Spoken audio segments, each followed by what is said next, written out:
Hi everyone, now this is the fly I'm going to be tying. Basically, it's one of the first Elk Hair Caddis flies that I actually caught on, and to be honest with you, it didn't catch when there was Caddis on the water. I actually caught when there was cow dung, which seems a bit funny, but the colour combination suited the cow dung, or the cow dung, how you want to pronounce it. It's basically a terrestrial fly gets blown on off the farmer's field, especially when he's spreading muck. You'll get a hatch if the sun's on it, suddenly it comes on. And that's what happened that day. And this is when I looked through my box, this was the fly I found and used, and it worked really, really well. So I'm going to be tying it. It's quite simple fly to tie. The hook size was a 12. This is the full and mill hook. This one's basically all-purpose medium. The thread I'm going to be using is rusty brown. It's basically to give that warm head. You see something kind of orangey red head sort of thing, and this is what this is for. It doesn't look so good at the front, but it's the colour of the actual fly. So the first thing we're going to do is put a layer of thread along the shank. I'm just keeping the waist piece nice and tight so I control the turns. When I get to the back of the hook, just ping it off or cut it away. Now the hackle I used, it's actually a light olive grizzle. It's a very pale or light olive grizzle. It throws the yellow side. This is for the body. It just helps with the colour blend. So obviously bare some of the stem, tie it on. And then for the body, this colour's perfect for it. This is a golden olive. This one's from F&F. It's a great colour. Again, it throws the colour of between the blend of the hackle and this is just ideal. Now we're going to lightly dub it on. Oops. Now don't be shy, obviously, with the body. These flies are quite thick, but so is Caddis. I mean, this fly will represent Caddis as much as it will cow dung. So just a nice shape in the body. Just have to wind it up, just tighten it up when you need to. And then, as I say, work your way up. Give yourself a good couple of mil at the head area for the wing. And don't be shy with it. I mean, it is part of the fly. So then, what I'm going to do is wind the hackle up through.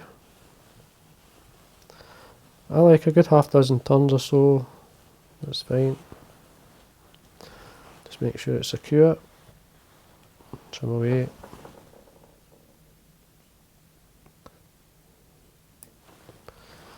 Nice and tight, one or two fibres going forward here, so just take the time and trim them away. Again, at this point I'm just going to wax my thread. Just lightly draw back these fibres so you can get a base of thread in there, ready for your legs. I'm going to put, what do you call it, pre-knotted pheasant tail legs. Now, this is a good dry fly in itself. This will work for the cow dung. I have caught on it, but normally if I was doing it this way, I like it with a longer hackle. But when I'm doing the Caddis, I prefer the shorter one like this. So we're looking 4 legs is enough. I know there's 6 in the inset, but there's 4 is enough for this fly. I want 2 either side of the shank. Actually taking off too many. Let's take one out. So you want to be able to see them. So the legs on the cow dung are actually quite long, especially the back legs. So these will give the impression of them. Just catch them, say, 2 either side of the body. Draw away.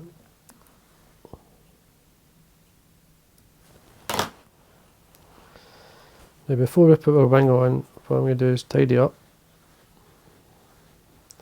Want a good base of thread down for your wing.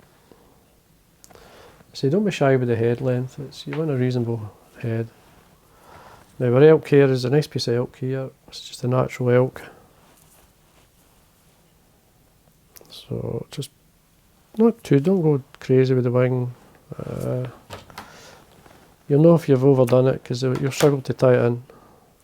Now the first thing I do is hold the tips of the elk and then open them up slightly with my fingers and remove any short ends or broken ends as well as the underfur. because I'm going to stack it. You want it tips first in, into the stacker, tap it on your desk, and then remove it from the stacker. There we are, it's nicely lined up. Just to the back of the hook, just slightly by the back of the hook. You could go a wee touch longer, but I like it just about there. And then come round with a couple of turns, loose, and then tighten up really tight.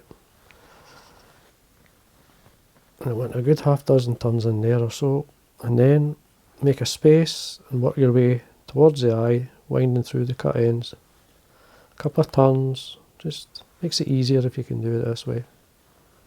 Get to the front there, and then make sure you've got a few turns in there to lock all those in. And then you want to finish, keeping hold of the thread. You don't want to let it go. If you let it go, it goes, you'll throw back loose turns. Just go straight in and finish. And then tidy up after that once you trim away your thread. And then we can cut these waste ends of the fibre or the elk hair away.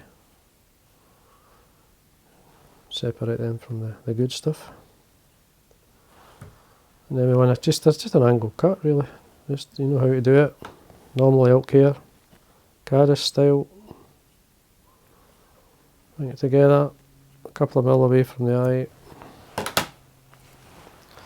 Just going to tap it forward a wee bit. Or tap it back, sorry, not forward, back.